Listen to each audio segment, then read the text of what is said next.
श्री गुरुदेव दत्त. जनाचेनी पायखे रुळे चिना, हे जो संती बसविला ठावो या पुस्तकात परमपूज्य दादांचे प्रवचन 9. जनाचेनी पाय रवे रुळे चिना. मागच्या प्रवचन सेवेत आपण बघितले की साधने करता बसण्याचे स्थान हे साधनेला अनुकूल असावे. ते स्थान कशा प्रकारचे असावे तेही श्री माऊलींनी सांगितले आहे. परंतु असे स्थान जरी उपलब्ध झाले आणि एखाद्या साधकाने तेथे प्रत्यक्ष जाऊन राहण्याचे ठरवले तरी त्या साधकाला आणखीही काही बाबी तपासून घ्याव्या लागतात. त्यासाठी श्री माऊलींनी म्हटले आहे की आणिकही एक पहावे जे साधकी वसते हो आवे. सूचक सांगणे याचा अर्थ अशा साधनास्थानी साधकांची वसती असावी. एकट्या दुकट्या साधकाने तेथे राहू नये असे सांगण्यामागे जी कारणे श्री माऊलींना अभिप्रेत आहेत तीही आपण मागील वेळेस बघितली. कोणत्या साधकांनी साधनेकरता सिद्धस्थानी जाणे अपेक्षित आहे हेही श्री माऊलींनी येथेच संकेताने सुचवले आहे. ज्यांना सद्गुरूंचा सेवेविषयी साधनेविषयी आदेश झालेला आहे, तप करण्याची आज्ञा झालेली आहे, अशांनीच सिद्धस्थानी जावे. तसा आदेश तशी आज्ञा जर नसेल तर साधनेकरता सिद्धस्थानी जाऊन राहू नये. परमपूज्य सद्गुरू श्री मामांना सद्गुरू परमपूज्य श्री वासुदेवानंद सरस्वती स्वामी महाराजांची तसेच परमपूज्य सद्गुरू श्री वाद गुळवणे महाराजांची श्री क्षेत्र कुरोपूरला जाऊन अनुष्ठान करावे अशी आज्ञा झालेली होती. म्हणूनच परमपूज्य श्री मामा श्री क्षेत्र कुरोपूरला सेवेसाठी अनुष्ठानासाठी जाऊन राहिले होते.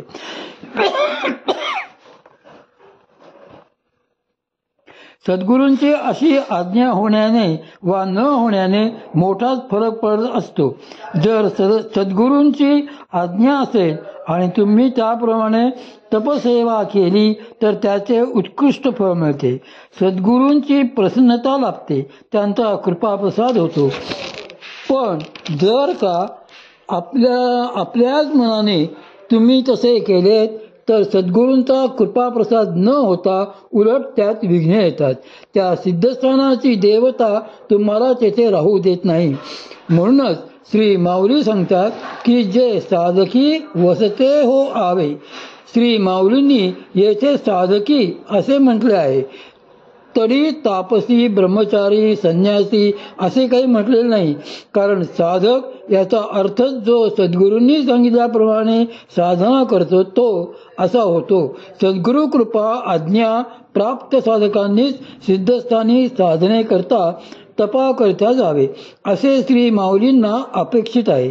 त्यांनी आणखी एक बाब आवर्जून तपासण्यास सांगितली आहे आणि ती म्हणजे आणि जनातेनी पाय रवे रुळे चिना.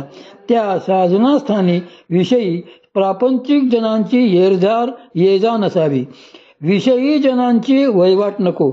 अगोदर महत्वाचे असे आहे की ते स्थान सहजासहजी लोकांच्या दृष्टोत्पत्तीस येऊच नये आणि तसे जरी ते कधी दृष्टोत्पत्तीस आले तरी त्या ठिकाणी प्रापंचिक विषयी लोकांनी फिरकू नये, ये जा करू नये.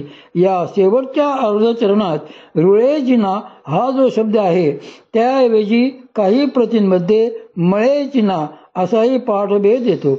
आपण रानात फिरताना जर काळजीपूर्वक बघितले तर काही वाटा आपल्याला येणाऱ्या जाणाऱ्यांच्या पायाखाली मळलेल्या दिसतात. त्यावरून त्या वाटांनी नेहमी कोणीतरी जात येत असते आणि त्या वाटांनी गेल्यास काही धोका नाही अशा दोन्ही गोष्टी कळून येतात.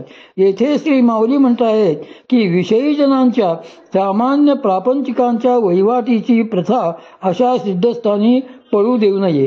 जे विषयी जन असतात, प्रापंचिक लोक असतात, त्यांचे आपला स्वार्थ साधण्याकरता किंवा वेळ घालवण्याकरता म्हणून त्या स्थानी सतत येणे जाणे होऊ देऊ नये. मुळात परमार्थाविषयी अनास्था असणारे लोक साधनास्थानी यायलाच नकोत. साधकांनी विषयीजनांची प्रापंचिकांची संगती साधकावस्थेत मुळीच करू नये. याचे कारण असे की साधकावस्थेत चित्त अतिशय हळवे कोमल झालेले असते.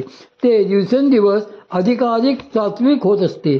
चित्त असे सात्विक कोमल होत असताना त्याच्यावर वातावरणाचे, आपण जे खातो पितो त्या अन्नाचे, तसेच संपर्कात येणाऱ्या लोकांच्या मनाचेही संस्कार त्वरित होत असतात. असे संस्कार ते संवेदनशील चित्त ताबडतोब ग्रहण करते. त्यामुळे साधक जर विषयी लोकांमध्ये राहिले तर विषयी लोकांचे मनोभाव ते नकळतच लागलीच ग्रहण करतात. त्याचा पुढे साधनेत अडथळा येऊन त्रास होतो. म्हणूनच साधकांनी विषयी लोकांच्या सान्निध्यात येऊ नये असे सांगितलेले आहे. हठयोग प्रतिपेकेतील प्रथम उपदेशात योगाला सहाय्यभूत ठरणारी 6 कृत्ये सांगताना श्री स्वात्माराम योगींद्रही असेच म्हणतात की उत्साहात, साहसात, धैर्यात, तत्वज्ञानात, निश्चयात, जनसंसर्ग परित्यागात, षड्भियोर्गा प्रसिद्ध्यति. उत्साह, साहस, धैर्य, तत्वज्ञान, निश्चय आणि जनसंसर्ग परित्याग ही 6 कर्मे योगाभ्यासी साधकाला त्याच्या अभ्यासात सहाय्यभूत ठरतात. येथेही त्यांनी जनसंसर्ग परित्याग म्हणजे विषयी जनांच्या संगतीचा, संपर्काचा त्याग आवर्जून सांगितलेला आहे. योग वैशिष्ट्यातील गोष्ट खरे तर साधनेचा असा एक महत्वाचा नियमच आहे की जो ब्रह्मचारी साधक असेल त्याने त्याचे अन्न भिक्षा मागून मिळवावे किंवा स्वतःच्या हाताने शिजवून खावे. त्याने एकांतातच राहावे. आहार विहाराची पथ्ये नीट थांबावे. कारण इतर कुणाच्या हातचे अन्न खाल्ले किंवा भलत्या लोकांच्या संपर्कात आले की त्यांच्या वासनांचे संस्कार अन्नावर, चित्तावर आपोआप येतात. विषयी लोकांच्या संगतीत राहिले की त्यांचे संकल्प विकल्प ताबडतोब त्या साधकाच्या मनावरही प्रभाव दाखवू लागतात.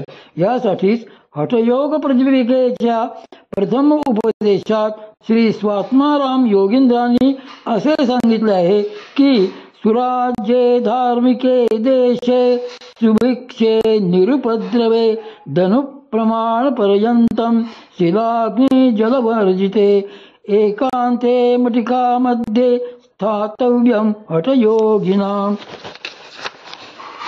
योगाभ्यासी साधकाने सच्चरित्र राजाच्या अधीन असलेल्या धार्मिक प्रदेशात जेथे सुलभतेने भिक्षा मिळू शकेल व लोकांचा उपद्रव होणार नाही अशा प्रदेशात जेथे खडकाळ भूमी नसेल, अग्नी वा जलाचे भय नसेल अशा एकांत स्थानी 4 हात लांबी रुंदीची कुटी तयार करून उचित आहार विहार सांभाळून योगाभ्यासाकरता बसावे.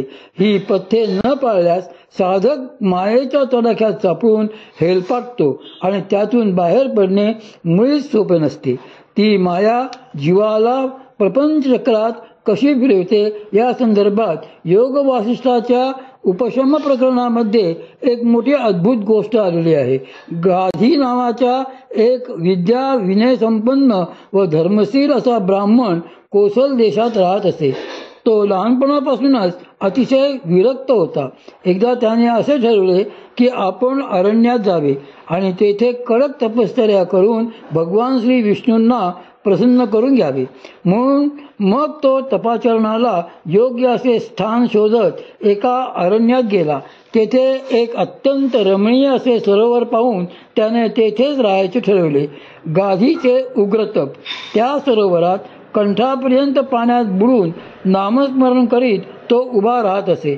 अशा प्रकारे त्याची तपश्चर्या सुरू झाली. होता होता 8 महिने लोटले. त्याच्या उग्र तपाचरणाने प्रसन्न होऊन प्रत्यक्ष भगवान श्री विष्णू त्याच्यासमोर प्रगट झाले. भगवत दर्शनाचा असा नियमच आहे की ते होईपर्यंत साधक त्यासाठी झुरत असतो. तपाचरणाने कृश होत असतो. पण एकदा का देवदर्शन झाले की त्या दर्शनाने त्याला तृप्ती येऊन तो पुष्ट होतो. परमार्थात 2च प्रकारचे लोक असतात.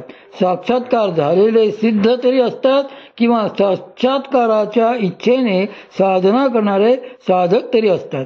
तपाने कृश झालेला तापसी श्री भगवंतांच्या केवळ दर्शनानेच पुष्ट होतो.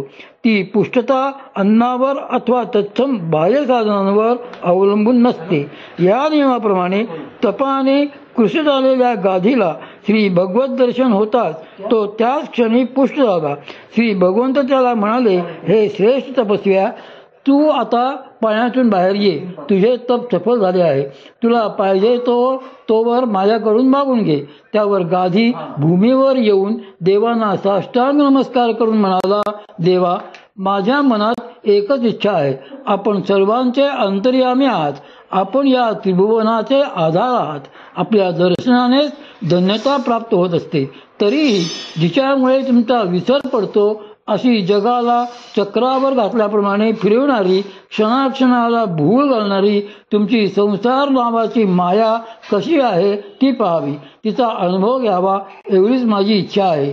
श्री भगवंतांचा वर. त्यावर भगवान श्री विष्णू हसून म्हणाले, तथास्तु. हे गाधे, माझी माया तुला दिसेल व ती पाहिल्यानंतर, अनुभवल्यानंतर तू तिचा त्यागही करशील, असा वर देऊन ते मग अंतर्धान पावले. खरे तर वर मागताना गाधी देवांना सांगायचे विसरला होता की आपली माया अनुभवताना आपण मला त्यात गुरफटून मात्र देऊ नका, कारण माया म्हटली की तिच्या खेळात गुरफटणेही आलेच. देवांचाही असा स्वभाव असतो की मागणाऱ्याला जे काही हवे असते त्यापेक्षा वेगळे व त्यांना जे अपेक्षित असेल तेच ते त्याच्याकडून वलवून घेत असतात. पण देव इथे प्रसन्न झाले होते, कारण गाधी हा निरपेक्ष होता. म्हणून देवांनी त्याला आपणहूनच मायेचा त्याग करण्याचाही वर दिलेला होता. भगवंताचे दर्शन आणि वर प्राप्त झाल्यामुळे अत्यंत संतुष्ट होऊन गाधीने आपले तप समाप्त केले आणि त्याच सरोवराच्या काठावर एक कुटी बांधून आपली नित्याची ब्रह्मकर्मे आणि भगवत चिंतन करीत तो सुखाने कालक्रमणा करू लागला. त्यानंतर मध्ये काही दिवस गेले व एके दिवशी गाधी नेहमीप्रमाणे स्नान प्रातःसंध्येसाठी सरोवरात उतरला. संध्येचे सुद्धा काही नियम असतात. घरामध्ये संध्या करण्याचे वेगळे नियम असतात आणि नदी किनारी, समुद्र किनारी तसेच सरोवराच्या काठावर संध्या करण्याचे काही नियम वेगळे असतात. संध्येमध्ये अघमर्षण नामक एक दुरित तापहारक मंत्रप्रयोग असतो. त्या प्रयोगाने साधकाच्या पूर्वकृत पापांचा नाश होतो. सृष्टीची उत्पत्ती ब्रह्मदेवांच्या संकल्पापासून कशी झाली याचे वर्णन त्या अघमर्षण मंत्रामध्ये आहे. गाधी सरोवराच्या पाण्यात उतरला, शास्त्रोक्त स्नानविधी झाला आणि एकाएकी श्री भगवंतांच्या वराचे स्मरण होऊन तो अंतर्मुख झाला. त्याच नादात अघमर्षण मंत्राचा जप करीत गर्भाच्या टोकाने तो पाण्यामध्ये आवर्त म्हणजे भोवरा करू लागला. त्याच वेळी पाण्यामध्ये पाहता पाहता त्याच्या बुद्धीला एकदम भ्रम निर्माण झाला आणि मंत्राचा विसर पडून त्याला पाण्यातच काही विलक्षण दृश्य दिसू लागले. याबाबत मायेचा अजब खेळ याविषयी